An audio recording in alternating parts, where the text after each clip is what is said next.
Apa akibat dari meremehkan pacar? Pasangan ini memainkan permainan menembak. Wanita menembak lebih dulu. Satu tembakan tidak kena. Giliran pria, dia asal menembak dan kena semua. Dia bahkan pamer ke pacarnya. Cukup punya tangan saja. Wanita tidak senang. Ayok satu kali lagi. Kali ini tatapannya berbeda. Bahkan cara tembaknya lebih jago daripada pria. Pria terkejut. Setelah menembak, wanita juga tidak lupa berkata, "Cukup punya tangan saja. Mereka baru kenal tak lama." Saat itu ada pembunuhan di hotel. Wanita itu berlari dalam kepanikan. Di belakangnya terdapat polisi. Dia menyembunyikan sembunyi dan bersiap bertarung. Tapi tiba-tiba ia melihat seorang pria tampan. Wanita tiba-tiba berubah pikiran, dan berjalan ke arah pria. Pria segera memperhatikannya, menutup pistolnya, dan meletakkan tangan di atas bahu wanita. Berpura-pura menjadi pasangan dan pergi dengan tenang. Ini adalah pertemuan pertama mereka. "Sangat senang mengenalmu." "Saya juga." Mereka dengan cepat saling jatuh cinta. Makan bersama, berdansa, menghabiskan akhir pekan bersama. Saling kenal kurang dari 2 bulan. Dan mereka langsung menikah. Teman-teman menyimpulkan, kalian tidak akan bertahan lebih dari 6 bulan. Tapi tak disangka, keduanya melewati 6 tahun. Tapi keduanya sama-sama tidak membocorkan bahwa mereka adalah pembunuh. Pria berpura-pura menjadi pembangun. Saat tidak ada kerjaan, ia akan mempraktikkan teknik tembakannya. Sedangkan wanita berpura-pura menjadi seorang programmer. Sebenarnya dia bermain lebih besar dari suaminya. Contohnya seperti malam ini. Dia berpakaian seperti gadis panggilan, membunuh target dengan cepat dan bersih. Saat satpam menghancurkan pintu, dia mengeluarkan cincin besi besar dari tasnya, melompat dari balkon dengan tenang, turun dengan tali ke bawah gedung pencakar langit, kemudian tiba di bawah, menghentikan mobil dan pulang. Saat suaminya pulang, dia sedang membuat makan malam. Dengan begitu kedua pembunuh saling menutupi selama 6 tahun. Bahkan tidak ada yang tahu. Meskipun pekerjaan sangat menarik, tapi kehidupan pernikahan semakin membosankan. Mereka seperti suami istri pada umumnya. Juga sama-sama mulai tidak senang dengan satu sama lain. "Kau benci tiraiku. Saya kembali membenci estetika Anda. Bahkan tidur pun tidak berhadapan." Hingga suatu hari, keduanya diberi tugas yang sama. Target kali ini bernama Tank. Ia dikenal sangat rumit, tapi hanya ada satu kesempatan untuk bertindak. Di perbatasan gurun pasir ini, saat serah terima Interpol, pria langsung bersiap. Dia menyeret koper ke gudang, membuka ruang bawah tanah yang tersembunyi. Ini adalah kubah kecil sebenarnya, yang dipenuhi uang dan senjata baru. Tapi ia tidak tahu, istrinya jauh lebih pintar darinya. Membangun ruang rahasia tepat di belakang oven sederhana. Menekan tombol. Semua jenis senjata juga tidak kalah mengesankan. Bahkan wanita memiliki tim yang lengkap, dengan mudah menyelesaikan tugas. Saat hari itu tiba, keduanya berbohong sedang berbisnis ke luar kota. Wanita telah meletakkan perangkap lebih awal, dan dengan santai menunggu target terjebak. Tapi pada saat itu, tiba-tiba muncul sebuah mobil, dan menghancurkan semua perangkapnya. Wanita ini dalam hati memarahi orang idiot ini. Tak disangka idiot ini adalah suaminya. Hanya melihat pria itu berjalan keluar dengan bazooka, wanita itu terkejut. Ini bukan orang biasa. Dia memutuskan untuk menembak pria. Tentu saja pria mengenakan rompi anti peluru, dan tidak terluka. Tapi dia langsung marah. Orang bodoh mana yang menghambatinya bekerja? Dia mengambil bazooka dan memberi satu tembakan. Gubuk itu hancur berkeping-keping. Wanita justru menaiki motor dan pergi. Tak perlu dikatakan lagi, misi keduanya dinyatakan gagal. Kedua pihak bos sangat marah. Memberi batas waktu 48 jam. Menemukan orang yang mengacaukan dan ditangani dengan bersih. Jika tidak maka tanggung sendiri konsekuensinya. Pria menemukan laptop wanita dari reruntuhan.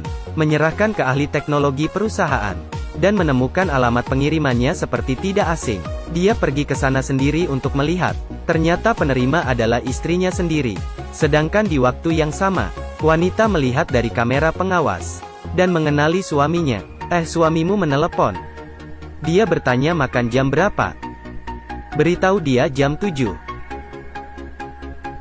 Ini adalah pesta yang sesungguhnya. Suami menuangkan istri air anggur. Dan sengaja melepaskannya. Istri secara tidak sadar langsung menangkap botol. Mampus. Reaksinya terlalu cepat. Tersenyum. Wanita ingin memperbaiki, tapi telah tidak bisa disembunyikan. Biar aku membersihkannya, aku saja. Reaksi pertama pria adalah bergegas ke kamar, dan mengambil sebuah pistol. Tapi tak disangka, wanita mengendarai mobil dan pergi. Pria itu berlari mengejarnya dengan tergesa-gesa. Secara tidak sengaja menekan pistol, peluru hampir mengenai istrinya. Wanita mengira pria ingin membunuhnya. Pria masih mencoba menjelaskan, tapi istri dengan tidak ragu menabraknya. Pria masih tetap berusaha memecahkan jendela mobil dan masuk. Tapi wanita itu melompat langsung keluar mobil. Kita harus mengobrol. Pria sangat marah dan mencari sahabatnya. Di sisi lain wanita juga mencari sahabatnya untuk minum. Teman keduanya berkata, "Sudah saya bilang ia tidak bisa diandalkan. Membohongimu selama 6 tahun. Menggunakan pernikahan sebagai penutup. Dan mempermainkanmu." Dengan begitu kesalahpahaman semakin besar. Keduanya tidak bisa tidur sepanjang malam. Hari kedua, wanita lebih dulu pulang untuk membereskan barang. Tidak sengaja melihat video pernikahannya. Ia sedikit tergerak. Tapi saat pria kembali ke rumah itu telah kosong. Bahkan kubah kecilnya juga dicuri habis. Pria tidak tahan, dan pergi ke perusahaan wanita. Dia bernegosiasi dengan istrinya. Berkata bahwa pekerjaan kita sama. Jika kamu mau mengalah dengan baik, maka aku akan melepaskanmu. Bagaimana mungkin wanita menurutinya? Dengan satu perintah menghancurkan semua bukti. Dan kemudian mengaktifkan tombol, memasang kabel di gedung yang berlawanan. Seluruh tim berhasil lari dalam waktu 1 menit. Ketika pria itu masuk, ia hanya berbalik dan tersenyum.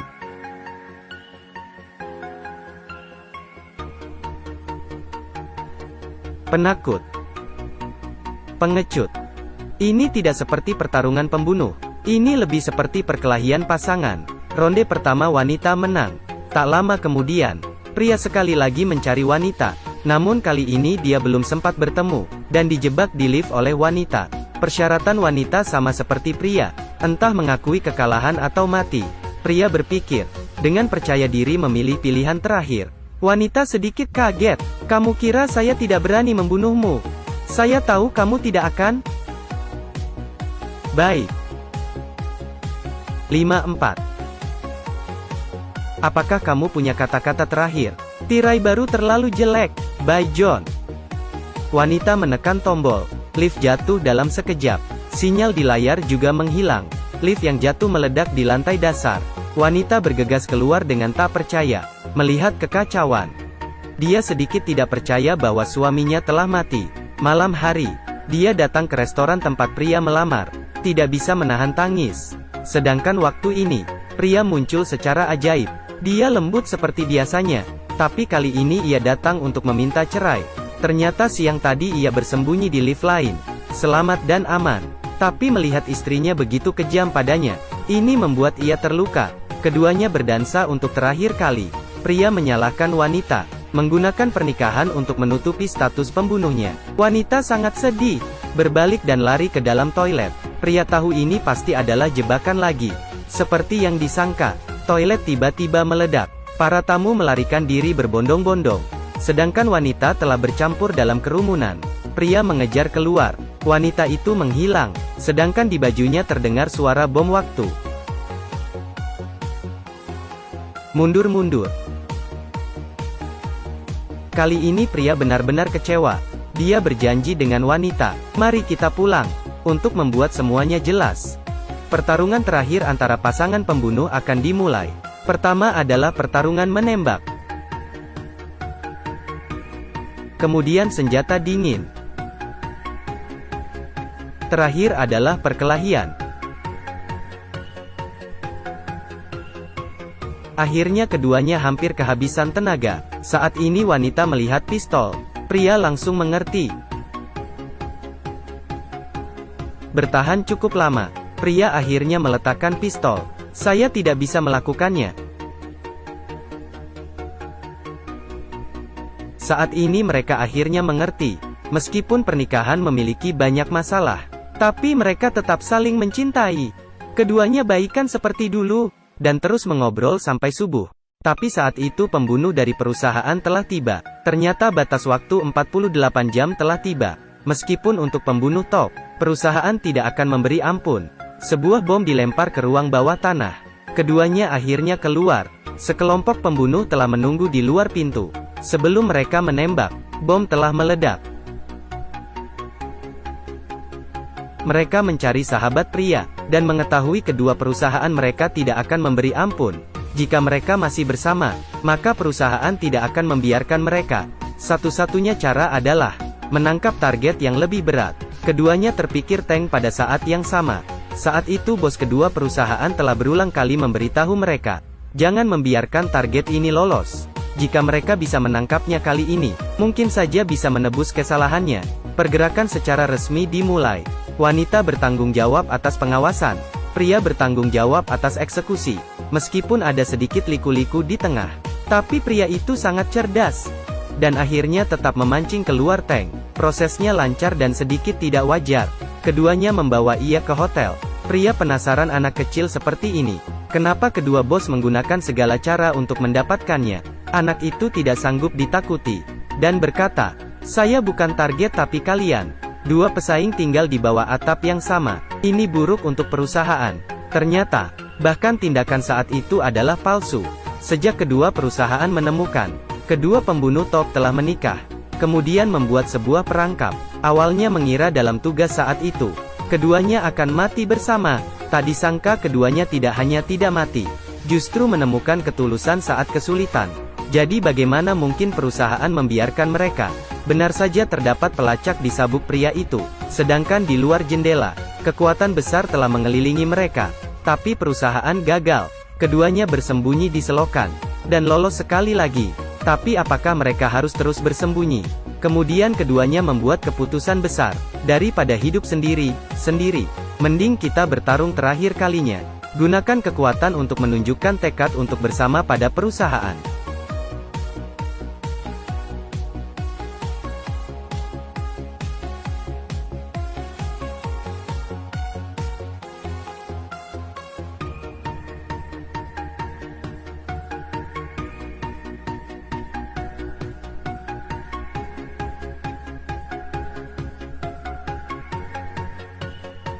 Dalam percintaan, sangat wajar jika terjadi kesalahpahaman, tapi jika bisa saling percaya dan menghadapi bersama, maka tidak ada yang tidak bisa dilewati. Cerita hari ini sampai di sini.